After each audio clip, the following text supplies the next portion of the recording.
하나님의 말씀 우리 함께 보겠습니다. 하나님의 말씀 요한복음 18장입니다.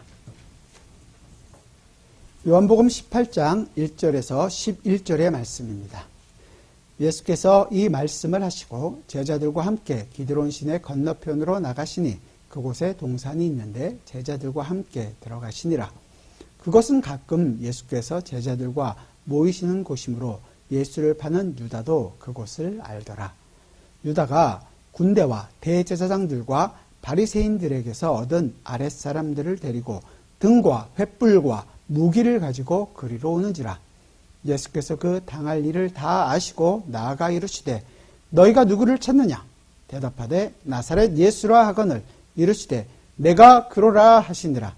그를 파는 유다도 그들과 함께 섰더라. 예수께서 그들에게 내가 그니라 하실 때에 그들이 물러가서 땅에 엎드러지는지라. 이에 다시 누구를 찾느냐고 물으신데 그들이 말하되 나사렛 예수라 하거늘 예수께서 대답하시되 너희가 내가 그니라 하였으니 나를 찾거든 이 사람들을 가는 것은 용납하라 하시니 이는 아버지께서 내게 주신 자 중에서 하나도 잃지 아니하였사옵나이다 하신 말씀을 응하게 하려 함이로라. 이에 시몬 베드로가 칼을 가졌는데 그것을 빼어 대제사장의 종을 쳐서 오른편 귀를 베어버리니 그 종의 이름은 말고라. 예수께서 베드로더러 이르시되 칼을 칼집에 꽂으라. 아버지께서 주신 잔을 내가 마시지 아니하겠느냐 하시니라.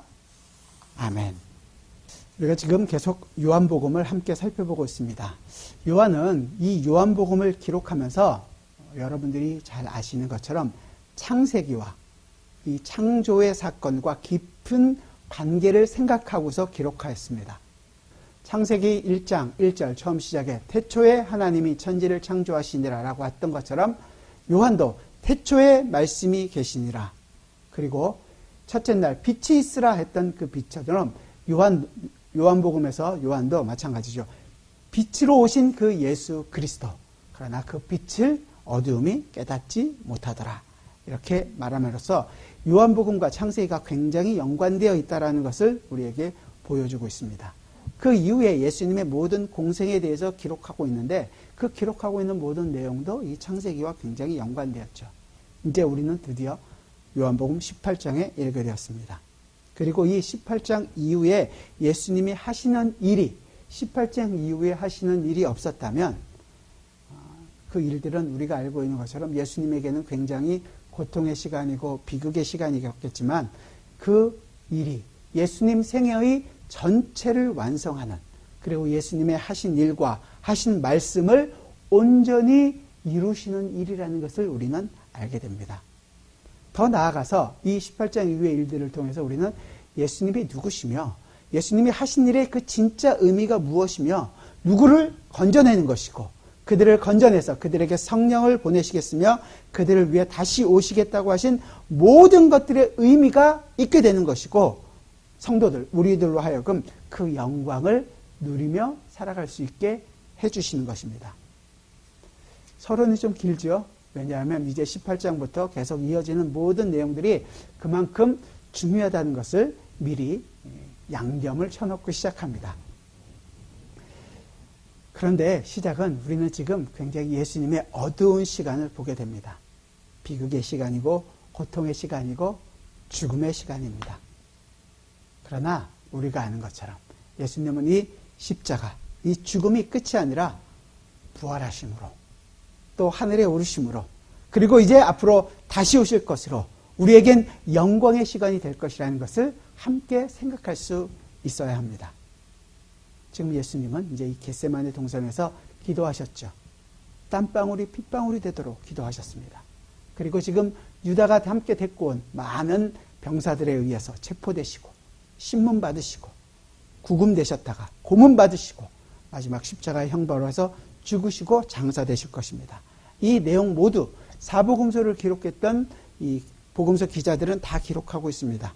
물론 각각의 시각과 최초 읽는 대상자들에 따라서 쓰여진 문체는 조금씩 다르지만 강조점에 있어서는 약간의 차이점이 있을 수 있지만 그 내용과 의미하는 바에 대해서는 예수님의 전 생애가 가진 의미가 다 포함되어 있는 것으로 봤을 땐 같은 의미입니다.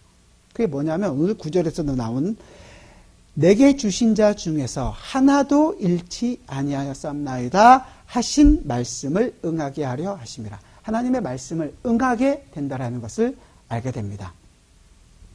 우리는 지난주까지 예수님께서 17장에서 예수님의 그 대제사장의 기도를 함께 살펴봤습니다. 그 기도는 자기의 소원을 아뢰는 것이 아니라 철저하게 하나님의 뜻을 구하는 기도였습니다. 마지막에 이 겟세마네 동산에 와서의 기도도 주여 할 수만 있거든 이 잔을 내게서 옮겨주옵소서. 그러나 내 뜻대로 마옵시고 아버지의 뜻대로 되기를 원하나이다. 하나님의 뜻이 이루어지기를 원했습니다.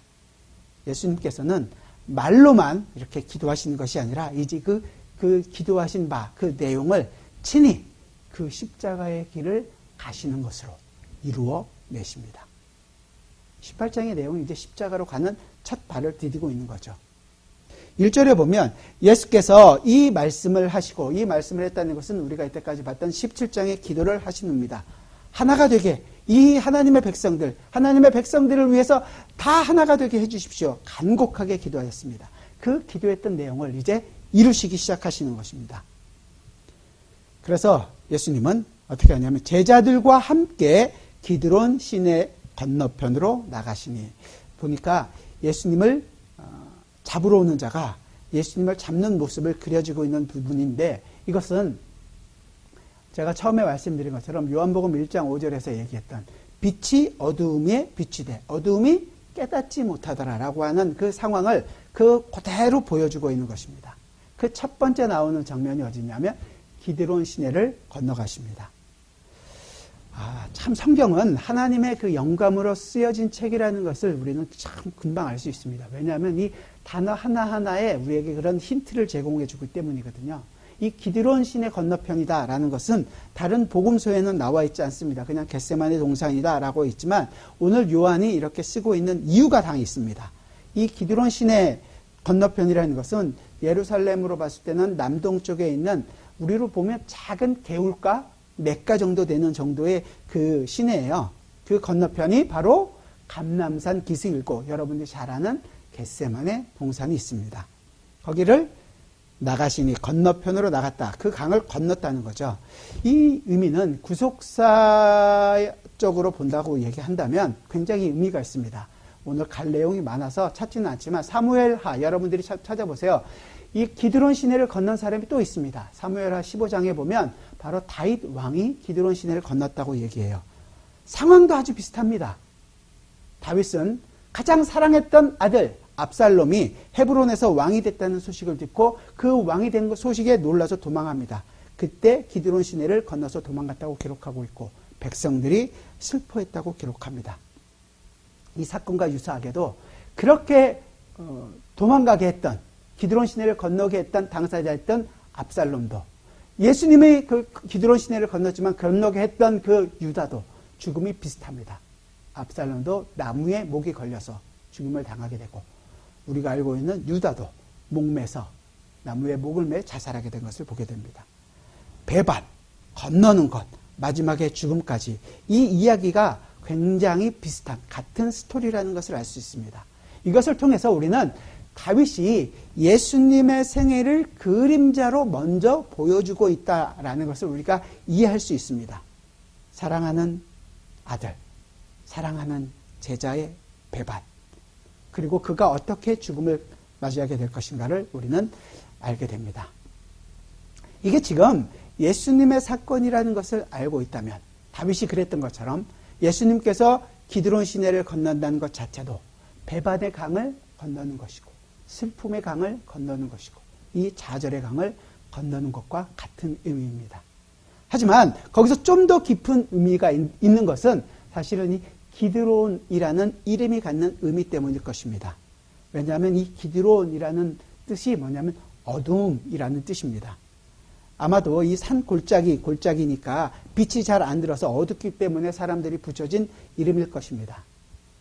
하지만 지금 예수님께서 이 제자들과 함께 이 시내를 건넌다는 것은 이 제자들과 건너가는 시간과도 함께 굉장히 중요한 내용을 담고 있습니다. 예수님은 지금 제자들과 함께 밤에 건너가시잖아요. 기도하시고 저녁 밤에. 우리로 얘기하면 6월절 아마도 목요일 밤 그 시간이 될 것 같은데 그때 겟세마네로 가십니다. 물론 예수님은 앞으로 어떤 일이 일어날지에 대해서 분명히 알고 있다고 분명히 기록하고 있습니다. 이 기드론이라는 어둠, 예수님도 이 어둠 안으로 직접 들어가십니다. 이 어둠의 강을 건너가십니다. 요한은 그냥 이 어둠을 강조하는 것이 아니라 사실은 처음부터 말씀드린 것처럼 창조의 일을 기억하게 하듯이 예수님의 그 고난, 죽음의 사건을 기록하면서 창조, 새 창조를 함께 보여주고 있습니다. 창조 때 상태가 어땠어요? 이 창세기 1장 2절에서 땅이 혼돈하며 공허하며 흑암이 깊음 위에 있고 그 안에 뭐가 있어요? 하나님의 신이 수면 위에 운행하시더라. 모든 창조의 그 증인으로서 성령 하나님이 함께하고 있는 것처럼 그 어둠 안으로 아들이신 예수 그리스도께서 지금 들어가십니다. 이 창조의 사건에서는 그 어둠을 물리치시고 빛이 있으라 했던 그것이 그대로 이루어졌지만 이제는 이 혼돈과 공허, 그 어둠 안으로 빛이신 예수 그리스도께서 그 안으로 들어와서 새로운 창조를 보여주고 있습니다. 결국은 어둠이었던 우리 안으로 주님께서 들어오셔서 다윗이 겪었던 인생을 예수님께서 경험하시듯이 우리의 이 어둠 안으로 주님은 들어와 있습니다. 그 어둠을 건너십니다. 예수님과 제자들이 그렇게 해서 간 곳이 바로 감람산 겟세마네 동산입니다. 그 예수님께서 자주 가던 곳이기 때문에 말 그대로 제자들도 다 알고 있었고 가룟 유다도 잘 아는 장소였습니다. 지금 예수님께서는 가룟 유다가 자신을 배신할 것, 자신을 팔아넘길 것, 그리고 사람들을 이끌어 올 거에 대해서 다 아시고 일부러 유다도 알고 있는 곳으로 가신 것입니다. 이렇게 보면 예수님은 지금 잡히시기 위해서 그곳에 가신 거예요. 이렇게 하신 이유가 뭘까? 우린 뒤에 알고 있는 것처럼 하나님의 말씀을 응하기 위해서라고 말하고 있습니다. 자, 이런 거예요. 어둠이 빛을 대적하는 모습이 바로 이런 모습으로 나타나기 때문에 그렇습니다. 자, 이제 함께 봅시다. 3절을 같이 한번 볼까요? 오늘 본문 3절을 함께 읽겠습니다. 같이 읽죠. 시작. 유다가 군대와 대제사장들과 바리새인들에게서 얻은 아랫사람들을 데리고 등과 횃불과 무기를 가지고 그리로 오는지라. 자, 여기서 얘기하는 군대 있잖아요. 이 군대는 사실은 로마 군대를 표현한다면 한 600명의 군인이에요. 군대를 표현할 때. 그런데 로마 군인이 아니라 성전을 수비하고 있는 성전 수비대 병사였다면 유대 군인이었다도 600명은 아니어도 굉장히 많은, 적어도 200~300명 이상을 낼 수 있는 굉장히 큰 규모의 군인이었다는 것을 알 수 있습니다. 많은 군인이 등과 횃불과 무기를 들고 등장합니다.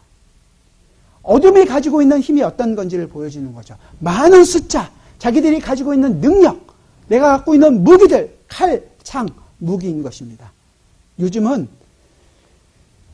이게 우리가 잘 알고 있는 돈, 권력 이런 걸로 나타나게 되겠죠. 우리에게 굉장히 많은 거예요. 우리에게도 이런 욕심들은 있잖아요. 많다는 것, 큰 것, 이건 넓은 길과도 굉장히 의미가 상통하는 것을 우리가 알 수 있습니다. 반면에 예수님은 항상 넓은 길이 아닌 좁은 길을 가라고 얘기하죠. 이 넓은 길은 사실은 많은 사람들, 세상이 추구하고 있는 많은 사람들이 가고 있는 길입니다. 우리도 원래는 그 길에 있었기 때문에 그 길의 특성들을 알려주지 않아도 우리는 너무도 잘 알고 있고 지금 좁은 길을 걸어가고 있다고 생각하면서도 우리는 넓은 길에 호시탐탐 고개를 돌리고 그쪽의 유혹에 넘어가 있습니다. 그걸 더 원하고 살아갈지도 모르죠. 어쩌면 교회를 오는 이유도 이 세상적 넓은 길 안에서 내가 그래도 대우받고 대접받고 어느 정도 안정감을 추구하기 위하여 교회에 올 수도 있습니다. 우리가 빨리 그렇다면 회개를 해야 되죠. 예수를 잘 믿다가도 넘어지는 경우들이 뭐냐 하면 대부분 다 신앙적인 문제가 아니라 세상적인 문제들 때문에 그걸 해결 못하기 때문에 힘들어하고 좌절하는 것을 보게 됩니다. 목사로서 심정적으로는 이해가 갑니다. 그러나 하나님이 우리 아버지이시고 예수 그리스도께서 우리의 목적이라면 사실 우리는 그렇게 살아갈 수는 없습니다. 빨리 회개하고 다시 주님께와 함께 동행하는 이 길, 좁은 길 위에 있다라는 사실을 기억해야 할 것입니다. 넓은 길은 우리가 찾지 않아도 항상 우리 앞에 있습니다. 그래서 우리가 외면하기가 쉽지가 않아요. 하지만 그 길은 결국 우리를 잡아먹을 것이고 영원한 죽음과 영원한 파멸로 우리를 인도하고 끝날 것입니다. 세상은 우리에게 평안과 기쁨을 준다고 약속하지만 평안이 아니라 칼과 죽음뿐입니다. 자, 보세요. 오늘 예수님은 세상의 빛으로 이 땅에 오셨습니다. 그런데 그 빛이신 예수를 알아보지 못하고 자기가 만든 빛, 여기서 나오는 고작 횃불과 등, 이걸 들고 예수를 잡으러, 빛이신 예수를 잡으러 온 겁니다. 빛이 눈앞에 있음에도 불구하고 자기 손에 있는 빛을 의지하고 사는 거죠. 어리석지만 우리 실제적인 모습 아니겠습니까? 빛 앞에 오면서도 내 손에 있는 횃불, 내 손에 있는 등은 내려놓을 줄을 모릅니다. 내가 가지고 있는 걱정, 근심, 불안 꽁꽁 싸매고서 그래도 이 문제는 어떻게 하나님께 내어놓을 수 있어? 이 문제는 그래도 내가 알아서 해결하고 살아야지. 내 횃불을 만들고 그것으로 살아가려고 합니다. 횃불을 들고 빛을 대적하죠. 모조품을 들고 흉내만 내고 있습니다. 여러분 속지 마십시오. 교회가 크고 부흥이 배단되는 거 이것이 하나님의 은혜라고 하나님의 은혜이기를 저는 간절히 원합니다. 하지만 넓은 길을 찾아가는 우리의 모습과도 조금도 다르지 않습니다. 나쁜 것만 얘기하는 것이 아니라 교회에서 흔히들 이야기하고 있는 기도 응답도 사실은 이 넓은 길이 될 수 있습니다. 목적이 기도 응답이라면 넓은 길입니다. 찬양과 경배도 바르게 하고 있는 개혁신앙이라고 얘기하는 것조차도 사실은 그것이 목적이라면 그건 넓은 길입니다. 심지어 요즘은 편안하고 안락함을 줍니다라는 그 교회 자체도, 우리 교회도 의자도 푹신하고 사람도 없어서 거리 두기도 좋고 이런 편안함을 준다라는 그 내용 자체가 목적이라면 사실 우리는 넓은 길 안에 있는 것입니다. 오늘날 어쩌면 성도들에게 힘을 못 쓰게 하고 있는 세상적인 것들은 자기의 빛과 무기를 우리에게 자꾸만 보여줍니다. 우리도 거기에 너무 많아서 종교개혁 이후에 정말로 많은 사람들이 개혁을 하기 위하여 개혁신앙이라는 것이 어떤 것인지 위하여 가기 위해서 나갈 때 똑같은 것으로 르네상스라는 인본주의 운동이 함께 일어났습니다. 그래서 인간다움을 중요시하게 여겼죠. 휴머니즘. 요즘도 그것 하나면 얼마나 좋은 이슈가 됩니까? 인간답게 살기 위하여. 그러나 하나님이 없는 인간다움은 내가 만든 빛으로 빛이신 예수 그리스도를 대적하는 것입니다. 그래서 바울이 로마서에서 너무 잘 표현하고 있잖아요. 로마서 1장 21절에서 23절에서 하나님을 알되 하나님을 영화롭게도 아니하며 감사하지도 아니하고 오히려 그 생각이 허망하여지며 미련한 마음이 어두워졌나니 스스로 지혜 있다 하나 어리석게 되어 썩어지지 아니하는 하나님의 영광을 썩어질 사람과 새와 짐승과 기어다니는 동물 모양의 우상으로 바꾸었느니라 라고 말했습니다. 바울이 지금 시사하는 것처럼 우리가 예수님을 인정하지 못할 때 우리의 생각은 미련함으로 내달릴 수밖에 없습니다. 그와 지금 유사하게 세상도 이성에 실패할 때 자주 의지하는 인간적인 무기들, 자기가 가지고 있는 무기들은 사실은 아무런 소용이 없다는 것입니다. 그 앞에서 주님은 단호하게 얘기합니다. 4절에서 예수께서 그 당할 일을 다 아시고 나아가 이르시되 너희가 누구를 찾느냐? 지금 누구 찾아왔니? 이렇게 물어보시는 것이 아니라 너희가 지금 의지하고 살아가고 있는 것, 이 모든 길, 네가 의지하고 가고 있는 이 길이 네 길이 맞다고 생각하니? 이 길이 옳다고 생각하니? 지금 그걸 물으시고 있는 것입니다. 누구를 찾느냐? 예수님 몰라서 하시는 질문이 아닙니다. 하지만 그들이 지금 의지하고 있는 것, 너희들이 지금 바라보고 있는 눈이 어디에 있는지를 분명하게 하십니다. 대답이 분명하잖아요. 5절에서 대답하되 나사렛 예수라 하거늘. 그들은 나사렛 예수밖에 안 보이는 겁니다. 목적은 자기가 잡아 죽일, 자기가 체포할 그 사람인 것입니다. 주님은 빛인데 그 빛을 볼 수가 없었던 거죠. 거기에 대해서 예수님은 뭐라고 대답하시냐면 바로 그러죠. 이르시되 내가 그니라 하시니라. 읽으실 때 그냥 내가 그니라, 그래 네가 찾는 나사렛 예수 나야, 이렇게 여러분들이 들리실 것 같지만 헬라어로 보면 굉장히 의미가 있습니다. 이 헬라어 의미가 에고 에이미입니다. 에고 에이미가 뭔데? I am 이라는 말이거든요. 근데 이 말은 사실은 출애굽기 3장 14절을 히브리어로 써있던 구약을 헬라어로 처음 바꾼 게 70인역인데 70인역에서 출애굽기 3장 14절을 헬라어로 바꿀 때 뭐라고 썼냐면 에고 에임이라고 썼어요. 그 얘기는 출애굽기 3장 14절이 모세가 하나님이 누군지 알지도 못했는데 누구라고 할까요? 내가 바로 그니라, I am, 나는 스스로 있는 자니라 할 때 I am who I am 할 때 그 얘기거든요. 결국은 예수님께서 내가 그니라라고 에고 에이미라고 얘기하신 것은 바로 난데 나는 그 하나님이다 라고 이야기하는 것입니다. 우리가 아까 처음에 찬양했을 때 뭐라 그랬어요? 모든 이름 위에 뛰어난 이름. 그렇죠? 그 모든 이름 위에 뛰어난 이름을 가진 나, 예수다. 이 얘기를 하고 계시는 것입니다. 예수님은 하나님이십니다. 하지만 하나님이시지만 또한 인간의 몸을 이 땅에 입고 이 땅에 오셨습니다. 굉장히 이건 역설적인 내용이 예수님의 인생 안에서 드러날 수밖에 없는 거예요. 예수님의 전 인생이 역설이라는 거죠. 창세기 처음 태어났을 때부터 어땠어요? 예수님은 왕으로 이 땅에 왔습니다.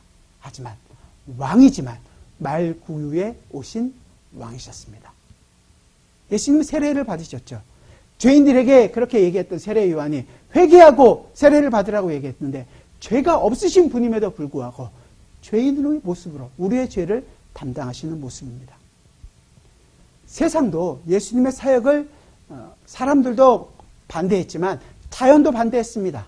예수님은 피곤하셔서 백가에서 배 밑에서 주무시고 계실 때 풍랑이 일어서 예수님의 배를 엎으려고 했습니다. 제자들은 당황해서 우리를 죽게 내버려 두실 것입니까? 예수님이 올라가서 이 죽이려는 세상에 대하여, 이 풍랑에 대하여 잔잔하라고 말씀하십니다. 세상도 다스리시죠. 마지막에 그 죽음 앞에, 나사로의 죽음이라는 모든 것이 끝난 것 같은 그 상황 앞에서도 지금은 그 나사로를 다시 살려내십니다. 주님의 인생은 이렇게 역설이 함께 있는 것이죠. 왜냐하면 그분은 하나님이시지만 인간의 몸을 입고 이 땅에 오신 것입니다. 육체로 나타나신 하나님이셨기 때문입니다. 그가 우리의 구원을 위해서 죽으러 하신 것은 인간으로서뿐 아니라 하나님이셨기 때문에 가능합니다. 하지만 인간의 죄인이기 때문에 인간으로서 그것을 받으시는 것입니다. 그래서 주님은 지금 이 일들을 감당하고 있습니다.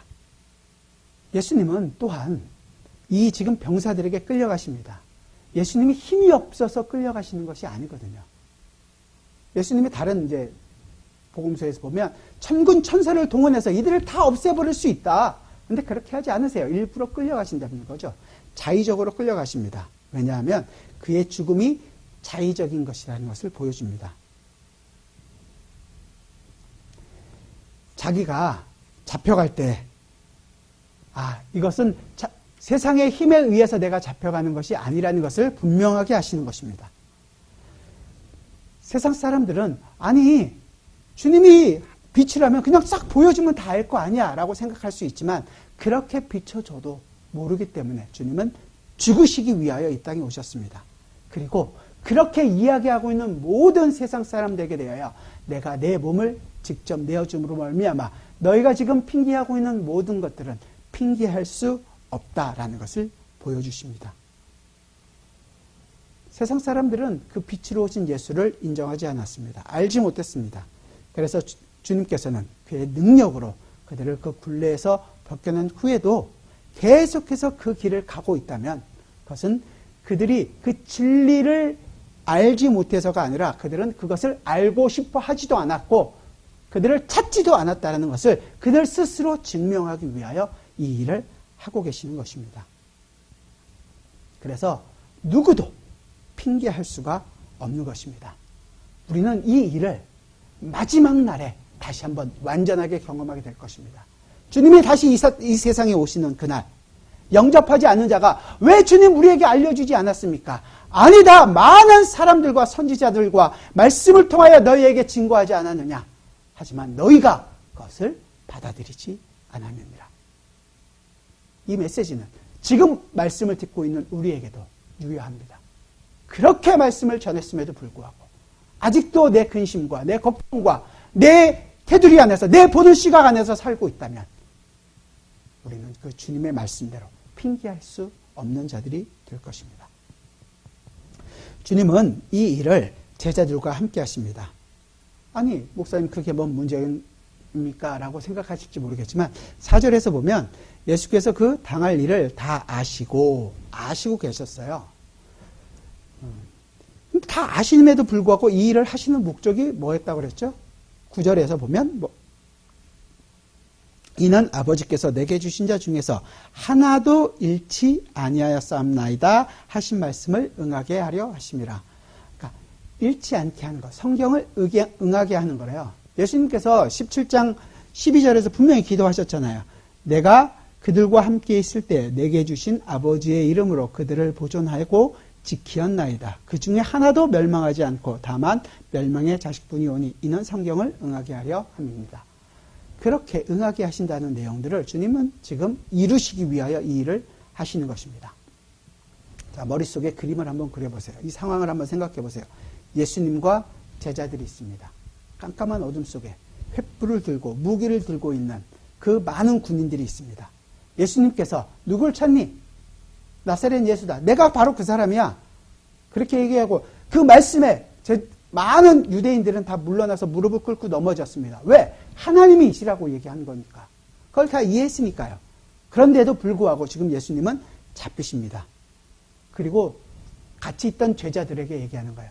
나와 함께 있던 이 제자들은 가게 내버려 둬라. 주님은 다 아셨다면서요. 왜 데려가셨을까요? 우리로 생각하면 굉장히 의리 있는 마치 보스가 보스끼리 이렇게 비유하는 건 좀 그렇지만 조폭들 두 세력이 부딪혀갖고 싸워서 한쪽 세력이 지고 나서 마지막에 보스가 내가 잡혀갈 테니까 내 밑에 있는 애들은 다 돌려보내줘라. 멋있는 보스의 모습으로 지금 예수님 얘기하시는 건가요? 아니라는 거잖아요. 예수님 다 아셨잖아요. 조폭 보스는 싸워서 이기려고 싸우는 거잖아요. 그럼에도 불구하고 예수님은 아심에도 불구하고 이걸 데려가셨고 그 일을 지금 이루시는 거죠. 이건 요한이 굉장히 성령의 영감으로 이 구원의 내용을 기록해놓고 있는 것입니다. 이 이야기에 결정적인 증거가 기록되어 있는 것이 바로 예수님께서 앞에 일들을 다 아셨다는 거예요. 이게 왜 중요하냐면 그리고 그 이유를 여러분들이 알면 알수록 묵상할수록 그 이유 때문에 여러분 마음속이 더 따뜻해지기를 저는 간절히 원하는데요. 주님은 지금 제자들이 그 예수님의 삶 안으로 함께 경험하게 되기를 원하셨습니다.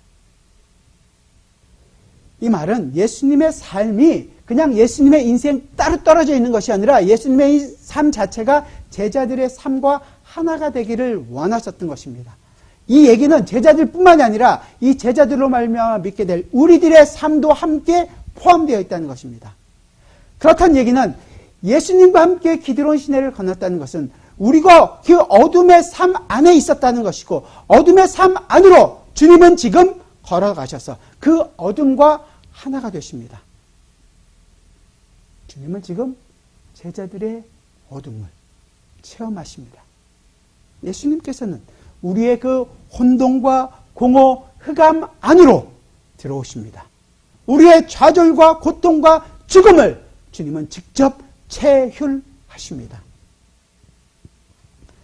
예수님은 제자들과 함께 하시면서 그 모든 것을 함께 하기를 원하셨습니다. 따로 떨어놓쳐 생각하지를 않으시는 거예요. 뿐만 아니라 주님은 그 어둠의 세력 앞에서 제자들과 함께 쓰셔서 제자들에게 자신이 누구인지를 분명하게 보이시기를 원했습니다. 에고 에이미, 내가 바로 그 하나님이다. 너희가 과연 나를 상대할 수 있느냐? 내가 하나님이다. 그들은 그 소리 하나에 다 뒤로 물러날 수밖에 없었습니다. 주님은 이 군대들, 눈으로 볼 수밖에 없는 제자들, 그래서 두려워했던 이 죄의 세력 앞에서 내가 그러라. 내가 바로 그 하나님이다. 이 죄를 향하여 꾸짖습니다. 그리고 그들로 뒤로 넘어지게 하시죠. 한마디로 너희는 내 상대가 안 된다는 것을 보여주십니다. 그렇습니다. 그들은 예수님 앞에서 말 한마디 못하고 다 쓰러질 수밖에 없었습니다. 그러나 그 일은 그들이 넘어진 걸로 끝나는 것이 아니라 오히려 예수님 자신이 어둠에 자기 자신을 내어주심을 당하십니다. 어둠 속에 있는 제자들, 죽음 속에 있던 우리를 빛의 세계로 건져내시기 위하여 자신을 내어주십니다. 주님은 어둠의 세계로 가시고 제자들을, 우리들은 빛의 세계로 이끌어내십니다. 그래서 말씀하시는 것이 8절과 9절이에요. 8절과 9절 같이 한번 읽어볼까요? 8절 9절 같이 읽겠습니다. 시작. 예수께서 대답하시되 너희가 내가 그니라 하였으니 나를 찾거든 이 사람들이 가는 것은 용납하라 하시니 이는 아버지께서 내게 주신 자 중에서 하나도 잃지 아니하였사옵나이다 하신 말씀을 응하게 하려 함이로라. 그렇게 우리에게도 이 내용이 응해집니다. 현실이 되는 겁니다. 이 말씀이 이루어져서 지금 우리가 이 자리에 앉아서 예배하고 있는 겁니다. 그래서 우리가 승리를 경험하고 삽니다. 그래서 우리가 하늘의 만나를 가지고 그것으로 배불리 먹고 살아갑니다. 이게 성도의 삶입니다. 요한은 이 사건에서 중요한 마지막 한 가지를 기록하고 있습니다. 그게 바로 베드로의 사건인데요. 예수님께서 잡히신다는 것을 너무도 잘 알고 행동도 빠르고 다혈질이었던 이 베드로, 굉장히 빠르게 자기가 갖고 있는 칼을 뽑습니다. 그 대열을 이끌고 있던 한 사람의 목을 베기 위해서 어쩌면 귀를 자르기 위해서 하진 않았을 거 아니에요. 칼을 뺐다는 건 죽이기 위한 거 아니에요. 그런데 이 말고라는 사람도 운동신경이 대단하든지 그 칼을 피해서 귀만 잘려진 거죠. 물론 누가복음에서 누가는 의사니까 아무래도 그 의사적인 소견이 많아서 그것을 주님께서 치료해 주셨다는 것까지 기록하고 있습니다. 하지만 요한은 그 베드로의 행동에 대해서 이렇게 말씀하십니다. 11절에서 네 칼을 칼집에 꽂아라. 아버지께서 주신 잔을 내가 마시지 아니하겠느냐. 참 많은 생각들을 하게 합니다. 아, 참 베드로 성격이 있구나. 주님을 지키기 위해서 이렇게 노력하는구나. 아, 그런 건 아니죠. 물론 용기는 있었습니다. 하지만 베드로는 무지한 거죠. 예수님의 말씀을 전혀 이해하지 못한 거였습니다. 왜냐하면 중요한 클루들인데 예수님께서 이 겟세마네 동산에 가셔서 제자들을 저쪽에 멀찌감치 떨어뜨려 놓고서 나를 위해서 기도해달라고 분명히 얘기했습니다. 그리고 주님이 열심히 기도하셨죠. 그때 제자들이 열심히 기도하지 않았어요. 다 자고 있었죠. 그 자고 있었던 결과가 이 무지의 소치가 베드로의 헛된 행동으로 나타나게 됩니다. 그는 용기 있게 행동했습니다. 그러나 그는 예수님의 말씀을 이해하지 못했습니다. 하지만 이 베드로가 갖고 있던 용기는 바로 다음날 산산이 부서져 버렸습니다. 나는 저 예수를 알지 못한다. 오히려 저주하고 욕하면서 그를 부인해 버렸습니다. 용기라고요? 이게 금방 사그라질 용기입니다. 우리가 열심을 부려서 주님 앞에 나오고 충성을 다했다고요? 예수 그리스도를 바로 알지 못하는 용기나 충성과 열심은 사실은 우리를 더 힘들게 하고 실패를 만들어낼 수밖에 없을 것입니다. 그 실패를 예수님은 그냥 넘어가지 않습니다. 오히려 그 베드로에게 예수 그리스도의 의와 거룩을 허락해 주십니다. 나를 내어줄 테니 저들을 가게 하라. 주님에게는 죄가, 제자들에게는 자유가. 우리에게는 이 사실로 인해서 구원이 주어지게 되었습니다. 주님은 지금 죄로 죽은 우리들, 이 제자들 앞에서 자신을 내어주십니다. 사망이여 내게 오라. 사망아 너의 쏘는 것이 어디 있느냐. 나에게 오라. 자신의 목숨을 내어주십니다. 저들은 가게 하라. 우리의 죽음의 공포를 주님께서 가져가시고 죽음으로부터 우리를 자유하게 하십니다. 그렇게 얻어진 자유예요, 우리가. 예수님 혼자 이것을 알고 경험하시는 것이 아니라 제자들과 함께 하시면서 직접 알게 하시는 걸 원하셨던 것입니다. 자신을 내어주고 제자들은 살려내십니다. 우리는 그럼에도 불구하고 아직도 우리의 힘대로 살고 싶어하는 부분이 많이 있습니다. 자기 힘으로 모든 문제를 해결하고 싶습니다. 마태복음은 여기서 베드로에게 이렇게 얘기해요. 베드로야, 이것까지도 참아라. 야, 너 아직도 모르니 꾸중하시는 것이 아니라 사실은 그 마음을 이해하시며 너는 그것을 참아야 한다. 왜냐하면 그것을 참게 하기 위하여 나의 생명을 너를 위하여 주겠노라. 그 일을 하고 계시기 때문입니다. 또 알려주시고 계십니다. 하나님의 마음으로 우리에게도 또 얘기합니다. 그것까지도 참아라. 너의 힘을 의지하고 싶으냐? 너의 힘을 더욱더 붙들고 싶으냐? 그것까지도 참아라. 베드로만 그랬을까요? 아니요. 이스라엘 전 역사가 베드로 한 인생으로 나타나는 것입니다. 우리의 삶의 모습이 베드로의 삶 하나로 다 나오는 것입니다. 그래서 이스라엘을 하나님이 버리셨나요? 언제 이스라엘이 하나님의 마음에 맞게 행동한 적이 있었나요? 저는 이 부분에 있어서 호세아를 굉장히 좋아합니다. 우리 호세아서를 같이 한번 보겠습니다. 호세아 11장입니다. 구약성경 1265페이지 너무도 잘 표현하고 있는 부분인데요. 호세아 11장 1절부터 제가 읽겠습니다. 이스라엘이 어렸을 때 내가 사랑하여 내 아들을 애굽에서 불러냈거늘. 자, 예, 그냥 출애굽만 생각하지 마시고 전 역사에서 내 아들 이스라엘을 불러냈습니다. 선지자들이 그들을 부를수록 그들은 점점 멀리하고 바알들에게 제사하며 아로새긴 우상 앞에서 분향하였느니라. 이스라엘뿐이겠습니까? 제자들을 3년 동안을 가르쳤습니다. 지금 베드로에게 지금 이야기하고 있는 것과 똑같습니다. 예수 그리스도 앞에 두고서 자기의 야망, 자기가 힘, 자기가 가지고 있는 능력으로 이 모든 문제를 해결해 보겠다고 설친 적이 우리는 너무도 많지 않았습니까?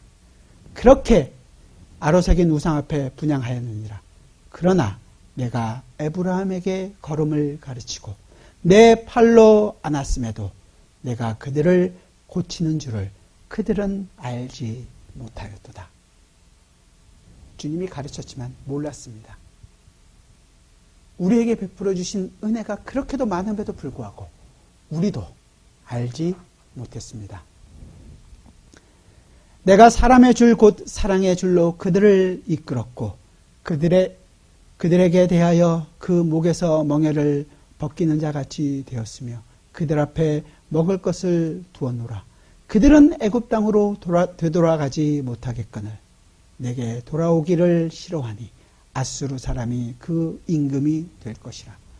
그들은 이스라엘은 다시 애굽으로 갈 수 없었습니다. 우리도 하나님의 백성인데 하나님 앞에 가는 것이 마땅한데 자꾸만 내 마음대로 가고 싶습니다. 안 갑니다. 그래서 주님이 얘기하는 거예요.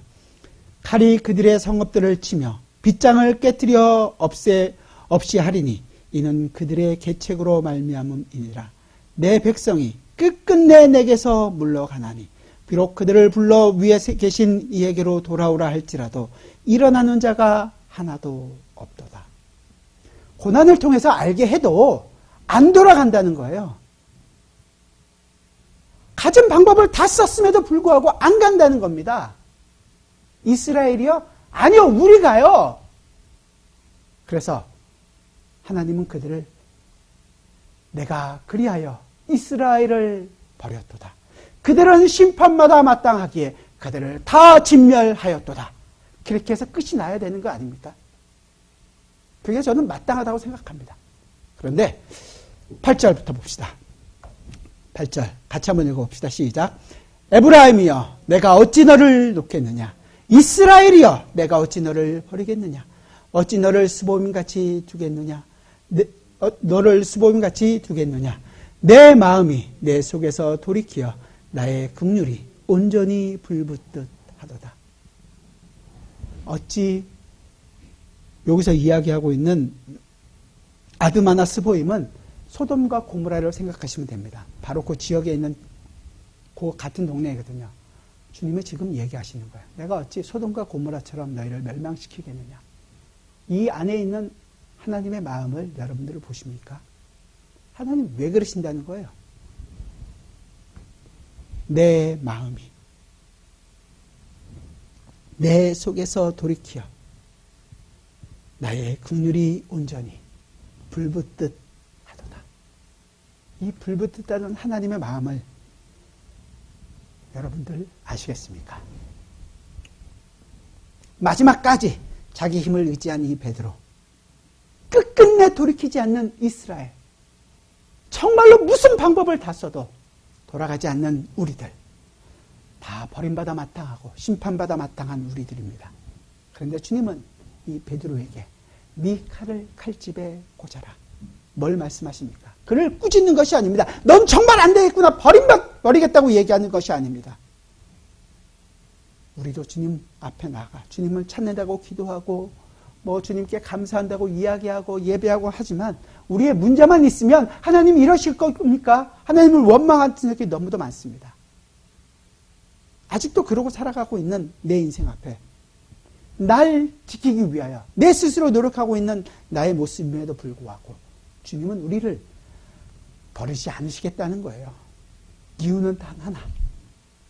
이유는 단 하나. 주님의 마음이 불붙어 있기 때문입니다. 그 하나님의 사랑이 불붙기에 베드로가 예수님을 부인하고 도망감에도 불구하고 그곳까지 찾아가셔서 베드로를 만나십니다.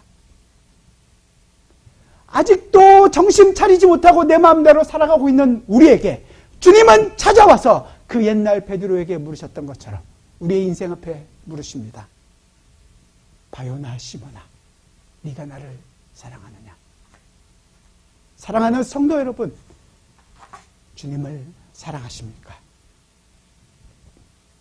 베드로는 정말로 끔찍하게 대답합니다. 네, 내가 주님을 사랑하는지 주께서 아시나이다. 그는 이제 자기의 사랑이 아니라 이 불붙듯 하는 아버지의 사랑이 있기에 내가 지금 이 자리에 있다는 것을 알게 됩니다. 여러분은 어떻습니까? 그 불붙듯 하는 아버지의 마음을 가지고 주님, 내가 주님을 사랑하겠습니다. 고백할 수 있습니까? 예수 그리스도의 사랑이 우리 안에서 불붙기 때문에 고백합니다. 나도 주님을 사랑합니다. 저와 여러분의 인생이길 바랍니다. 기도하겠습니다. 주님, 우리가 이 마음을 알고는 있습니까? 내 사랑이, 나의 마음이 불붙듯 하도다. 이 아버지의 그 사랑을 우리가 조금이라도 알고 있습니까? 주님, 우리를 불쌍히 여겨 주옵소서. 그러나 주님의 그 불타는 사랑이 아들을 보내시고 아들을 잡히게 하시고 십자가에 죽게 하시고 그렇게 우리를 건져내셨습니다. 그 은혜를, 그 사랑을, 그 불붙듯한 그 마음이 우리 안에도 있게 하여 주옵소서. 그리하여 우리의 인생의 고백도 네, 주님, 제가 주님을 사랑하나이다 고백하며 살게 하여 주옵소서. 예수 그리스도의 이름으로 기도드리옵나이다. 아멘.